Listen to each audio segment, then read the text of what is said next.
ये बात तो हम सभी जानते हैं कि रामलला के मंदिर के प्राण प्रतिष्ठा से भारत में जितना हर्षोल्लास है, लेकिन ऐसा नहीं है कि सभी लोग इससे खुश हैं। मैं यहाँ पर सिर्फ भारत की बात नहीं कर रहा हूँ, बल्कि दुनिया की भी बात कर रहा हूँ। दुनिया में से कई सारे देश हैं जो भारत में राम मंदिर का जो उद्घाटन हुआ है, शुभारंभ हुआ है, उससे खुश नहीं है। भारत में भी कई सारे लोग हैं, लेकिन उनके बारे में हम फिर कभी बात करेंगे। आज की इस वीडियो में हम लोग बात करने वाले हैं वर्ल्ड मीडिया के रिएक्शन के ऊपर कि आखिर क्या किस देश ने कहा है, चाहे फिर वो ब्रिटेन हो, अमेरिका हो, पाकिस्तान हो या फिर नेपाल हो। जी हाँ, नेपाल की तरफ से भी कुछ ऐसी बातें निकलकर सामने आई हैं जिनको कि सुनकर आपको भी ऐसा लगेगा कि यार नेपाल को तो कम से कम ये बातें नहीं कहनी थी, क्योंकि नेपाल से माता सीता आई हैं, तो जाहिर सी बात है वहां से तो कम से कम हम लोगों को पॉजिटिव बातों की उम्मीद थी। लेकिन इस समय ऐसा लग रहा है कि पूरी दुनिया की आंखों में ये बात चुभ रही है कि आखिर बीजेपी कैसे वो पार्टी बन रही है जो अपने मैनिफेस्टो में किए गए वादों को पूरा कर रही है। और कहीं ना कहीं राम मंदिर प्राण प्रतिष्ठा में मोदी का नाम लेकर लोग इस पूरे इवेंट को नीचे गिराने में लगे हुए हैं। तो चलिए जरा जानने की कोशिश करते हैं कि आखिर दुनिया भर की मीडिया ने कहां से कौन सी बात कही। दरअसल अयोध्या में सोमवार को प्रधानमंत्री नरेंद्र मोदी ने रामलला की प्राण प्रतिष्ठान किया। दुनिया भर की मीडिया ने इस कार्यक्रम को अपने अपने नजरिए से कवर भी किया। ब्रिटेन की मीडिया हाउस बीबीसी ने अपनी हेडलाइन में लिखा कि भारत के प्रधानमंत्री ने ढहाई हुई मस्जिद की जगह पर मंदिर का उद्घाटन किया। वहीं कतर की मीडिया हाउस अल जजीरा ने लिखा कि राम मंदिर की खबर को मतलब उन्होंने तो बहुत ही बुरी तरीके से बताया। खैर, उन्होंने लिखा कि मोदी ने राम मंदिर का उद्घाटन किया, मुस्लिमों को अपने भविष्य का डर सता रहा है। वहीं अमेरिकी मीडिया हाउस न्यूयॉर्क टाइम्स ने राम मंदिर को प्रधानमंत्री मोदी की हिंदू फर्स्ट भारत की जीत बताया। सीएनएन ने मंदिर को विवादित बताते हुए लिखा कि भारत के मोदी ने विवादित मंदिर का उद्घाटन किया। तो वहीं पाकिस्तान के डॉन न्यूज ने लिखा कि प्रधानमंत्री मोदी ने बदलते भारत को दर्शाते मंदिर का उद्घाटन किया है।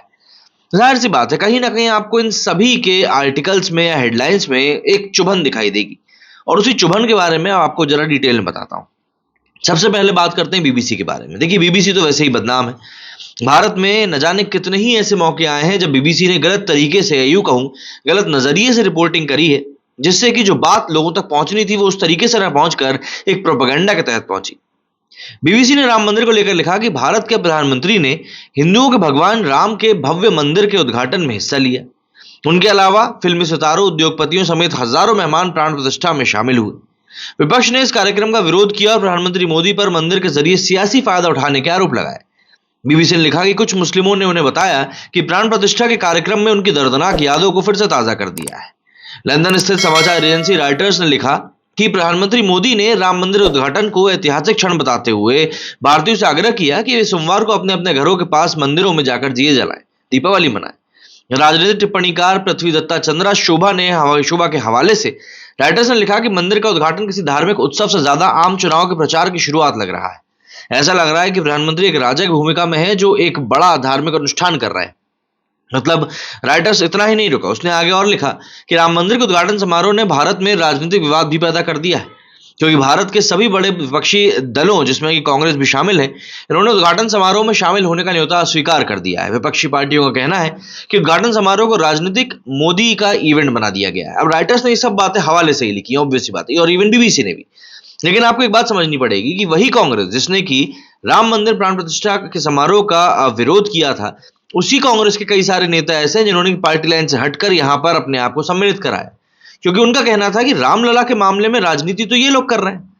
वहीं पर बीबीसी ने जो कहा कि भाई कुछ मुस्लिमों को डर लग रहा है, कुछ मुस्लिमों की यादें ताजा हो गई, तो मैं आपको बता दूं कई सारे हिंदू ऐसे भी हैं अयोध्या में जिन्होंने राम मंदिर प्रांगण के लिए खुद अपने हाथों से अपने घर तोड़े कि नहीं, यहां पर आप मंदिर का एरिया आने दीजिए।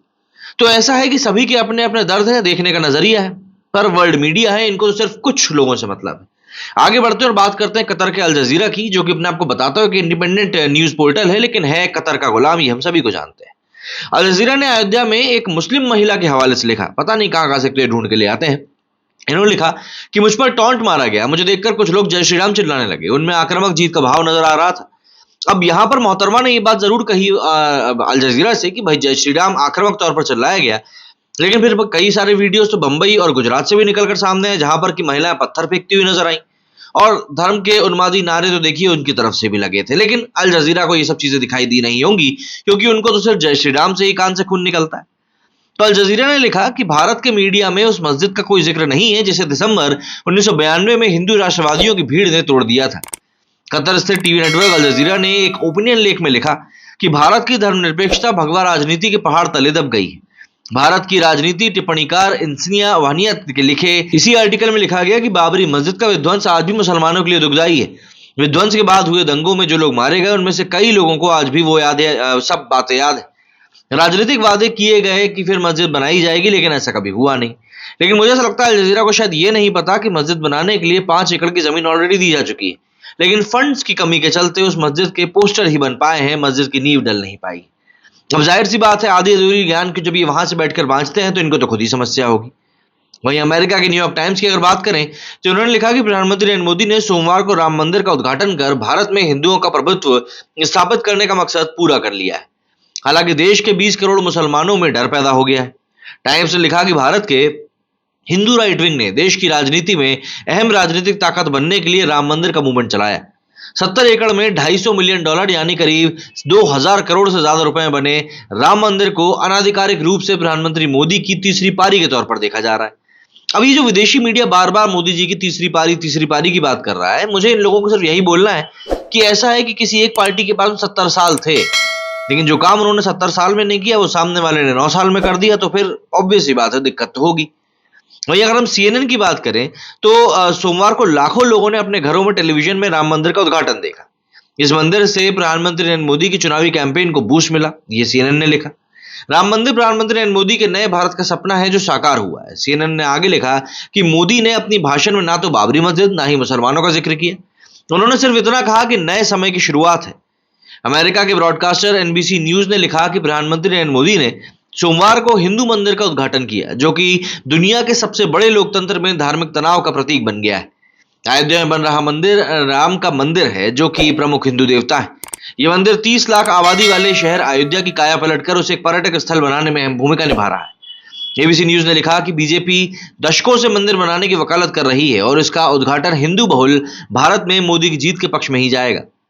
रिपोर्ट में कहा गया कि भारत की तरह ही मॉरिशस, जहां की आधी आबादी हिंदू है, वहां हिंदू सरकारी कर्मचारियों को 2 घंटे की छुट्टी दी गई ताकि वे प्राण प्रतिष्ठा अनुष्ठान को देख सके।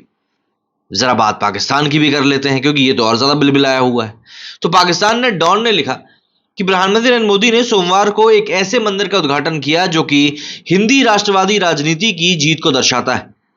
मोदी ने अपने सुनहरे रंग की ड्रेस में मंदिर के बीचों बीच राम की मूर्ति की स्थापना करी। मंदिर को उस जगह पर बनाया गया जहां सदियों पुरानी मस्जिद थी, जिसे 1992 में मोदी को पार्टी के भड़काने से लोगों ने तोड़ दिया था। वहीं पाकिस्तान विदेश मंत्रालय ने एक ऑफिशियल बयान जारी करते हुए कहा कि हम अयोध्या में राम मंदिर के उद्घाटन की निंदा करते हैं। यह मंदिर बाबरी मस्जिद को तोड़कर बनाया गया है। दोस्तों, मस्जिद की जगह पर बना मंदिर आने वाले समय में भारतीय लोकतंत्र के माथे पर कलंक की तरह बना रहेगा। भारत में बढ़ती हिंदुत्व विचारधारा, धार्मिक सद्भावना और क्षेत्रीय शांति के लिए बड़ा खतरा है। ऐसा करके भारत मुसलमानों को दरकिनार करने की कोशिश कर रहा है। पाकिस्तानी विदेश मंत्रालय ने कहा कि सदियों पुरानी बाबरी मस्जिद को 6 दिसंबर 1992 को चरमपंथियों की भीड़ ने तोड़ दिया था। अफसोस की बात है कि भारत की सुप्रीम कोर्ट ने न सिर्फ इसके लिए जिम्मेदार अपराधियों को बरी कर दिया, बल्कि ध्वस्त मस्जिद की जगह पर एक मंदिर के निर्माण को भी अनुमति दे दी। ये भारतीय मुसलमानों को सामाजिक, आर्थिक और राजनीतिक रूप से हाशिए पर धकेलने के लिए चल रही कोशिशों में से एक है। वाराणसी में ज्ञानवापी मस्जिद और मथुरा में शाही ईदगाह मस्जिद समेत कई मस्जिदों पर खतरा बना हुआ है और इन्हें भी तबाह किया जा सकता है। वहीं अगर हम बात करें UAE की, तो इनके अखबार ने क्या कहा, तो भाई इनके गल्फ न्यूज ने अपनी एक रिपोर्ट में दिया शीर्षक टाइटल देते हुए लिखा कि नरेंद्र मोदी का अयोध्या के हिंदू मंदिर का उद्घाटन करना भारत के लिए मील का पत्थर साबित होगा। अखबार ने एजेंसियों के हवाले से लिखा कि प्रधानमंत्री नरेंद्र मोदी अपनी पार्टी के दशकों पुराने किए वादे को निभाने के लिए तैयार है। केंद्र सरकार ने आधे दिन की छुट्टी का ऐलान किया है ताकि इसके कर्मचारी उत्सव मना सके। भारत का स्टॉक मार्केट भी बंद है, कई राज्यों ने भी आधे या पूरे दिन की छुट्टी रखी है। अखबार ने आगे लिखा कि मोदी का हिंदू राष्ट्रवाद वोटर्स के बीच उनकी लोकप्रियता का सबसे अहम तत्व है। उनके वोटर्स उनकी एक छत्र लोकप्रियता और उन्होंने भारत को जिस मुकाम पर पहुंचाया है उसके कायल है। देश का आर्थिक विकास दर इस समय 7% से ज्यादा है और इसका स्टॉक मार्केट रिकॉर्ड कायम कर रहा है। अखबार ने लिखा कि करीब 2.7 एकड़ का मंदिर 70 एकड़ के परिसर में फैला हुआ है। अनुमान है कि मंदिर निर्माण में 15 अरब रुपए खर्च हुए हैं। मंदिर परिसर के अधिकांश हिस्से पर काम जारी है और अधिकारियों का कहना है कि इसके पूरा होने में अभी कई और साल लग सकते हैं। अगर हम रशिया की बात करें तो रशिया के अखबार रशिया टुडे ने अपनी एक रिपोर्ट में लिखा है कि अयोध्या में राम मंदिर के बनने से शहर की काया पलट हो गई। रिपोर्ट में लिखा गया कि अयोध्या, जिसे हिंदू भगवान का जन्म स्थान माना जाता है, यहां बड़े पैमाने पर इंफ्रास्ट्रक्चर का काम आगे बढ़ रहा है। और जमीन की कीमतें आसमान छू रही हैं। इकोनॉमिक टाइम्स की एक रिपोर्ट के मुताबिक सरकार ने नए होटल बनाने के लिए 1 दर्जन से भी ज्यादा परमिट जारी किए हैं और इंफ्रास्ट्रक्चर पर लगभग $4 अरब पहले ही खर्च किए जा चुके हैं। रूसी अखबार ने लिखा कि मंदिर निर्माण प्रधानमंत्री के 2019 के चुनावी वादों में से एक था। मंदिर का उद्घाटन आम चुनाव से कुछ महीनों पहले किया गया है। मंदिर का निर्माण 16वीं शताब्दी की एक मस्जिद के स्थान पर किया जा रहा है, जिसे हिंदू कार्यकर्ताओं ने तोड़ दिया था। उनका मानना था कि मस्जिद का निर्माण राम मंदिर को तोड़कर किया गया था। मस्जिद तोड़े जाने पर बड़े पैमाने पर दंगे भी हुए थे। वहीं अगर मैं अपनी पर्सनल बात करूं, सबसे ज्यादा धक्का मुझे लगा नेपाल के अखबारों की बात पढ़कर। दरअसल नेपाल के प्रमुख अखबार द काठमांडू पोस्ट ने अपनी एक रिपोर्ट में लिखा कि मंदिर के उद्घाटन में भगवान राम से भी ज्यादा जो व्यक्ति लाइमलाइट बटोर रहा है वो भारत के प्रधानमंत्री नरेंद्र मोदी, जो भारत के धर्मनिरपेक्ष लोकतांत्रिक गणराज्य के प्रधानमंत्री। अखबार ने आरोप लगाया कि भारत धर्मनिरपेक्षता के अपने सिद्धांत से बहुत दूर हो चुका है और अयोध्या में भारत की धर्मनिरपेक्षता मिट्टी में मिल चुकी है। अब देखिए, सीधी सीधी सी बात यह है कि जितने मुंह उतनी बातें वाली केस यहाँ पर बनता हुआ दिखाई दे रहा है।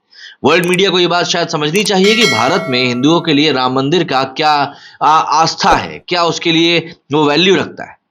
क्योंकि अगर आप वैल्यू को नहीं समझेंगे, आस्था को नहीं समझेंगे, तब तो फिर आप इस चीज को जज भी नहीं कर सकते। और रही बात पीएम नरेंद्र मोदी के लाइमलाइट को लेने की या लोकतंत्र के हिसाब से या लोकसभा चुनाव के हिसाब से इस मंदिर के उद्घाटन करने की, तो मैं तो बस यही कहूंगा, देखिए वो इंसान कुछ कर तो रहा है, वरना मौका तो कईयों को मिला था। उन लोगों ने अपने समय पर कुछ किया नहीं और इसीलिए आज के समय में हम इतना लेट राम मंदिर की प्राण प्रतिष्ठा होते हुए देख रहे हैं, वरना हो तो कई साल पहले ही जाना था। वहीं पर जो लोग ये बोल रहे हैं कि भाई 500 साल पहले वहां पर बाबरी मस्जिद थी जिसको कि 500 मतलब तोड़ा गया, बंद रखा गया, बहुत सारी चीजें हुई, तो मेरा कहना तो बस इतना ही है कि बाबर ने जिस मंदिर को तोड़कर बाबरी मस्जिद बनाई थी उसका क्या? मस्जिद जन्म स्थान उसका ओरिजिनल नाम था, उसका क्या? उस बारे में ये लोग कोई बात नहीं करेंगे क्योंकि इनको भी पता है कि वहां पर अगर बात करने के लिए जाएंगे, उस बारे में अगर बात करने जाएंगे तो ये लोग खुद अनकंफर्टेबल हो जाएंगे। मेरी वीडियो फिलहाल इतना ही। जय हिंद, जय भारत।